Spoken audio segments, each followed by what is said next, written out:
नमस्कार दोस्तों।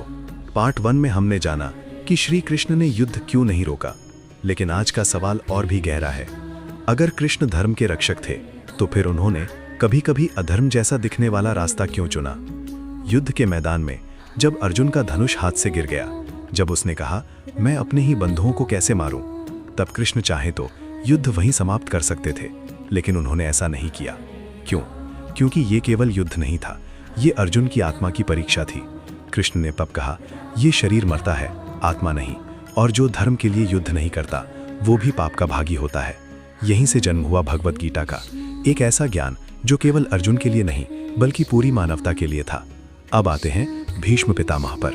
भीष्म जो इच्छा मृत्यु का वरदान रखते थे, जो जानते थे कि कौरव अधर्म पर है, फिर भी उन्होंने उनका साथ दिया। क्यों? क्योंकि भीष्म का जीवन कर्तव्य का बंधक था। अगर कृष्ण युद्ध रोकते तो भीष्म का व्रत कभी पूर्ण नहीं होता। और फिर आता है कर्ण, दानवीर कर्ण, जिसने अपने कवच और कुंडल मांगे जाने पर भी दान कर दिए। कृष्ण जानते थे कि कर्ण पांडवों का भाई है, फिर भी उन्होंने उसे बचाया नहीं। क्यों? क्योंकि कर्ण ने सत्य जानने के बाद भी अधर्म का साथ चुना। कृष्ण व्यक्ति नहीं, चयन देखते हैं। अब सबसे चौंकाने वाला रहस्य, जयद्रथ वध। जब सूर्य अस्त होने का भ्रम रचा गया, जब नियम तोड़े गए, लोग कहते हैं ये तो अधर्म था, लेकिन सच ये है, अधर्म के अंत के लिए कभी कभी नियमों से ऊपर उठना पड़ता है।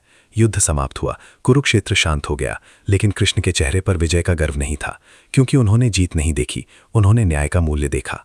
और अंत में गांधारी का श्राप। कृष्ण चाहे तो श्राप टाल सकते थे, लेकिन उन्होंने स्वीकार किया। क्यों? क्योंकि धर्म का सबसे बड़ा प्रमाण यही है, अपने कर्मों का फल स्वयं स्वीकार करना। महाभारत हमें ये नहीं सिखाती कि युद्ध अच्छा है। महाभारत हमें सिखाती है जब अधर्म सीमा पार कर जाए तो चुप रहना भी पाप बन जाता है। अगर आपको ये पार्ट 2 पसंद आया हो तो वीडियो को लाइक करें और चैनल को सब्सक्राइब करें, क्योंकि पार्ट 3 में हम बताएंगे श्री कृष्ण की मृत्यु का वो रहस्य जिसे बहुत कम लोग जानते हैं। जय श्री कृष्ण।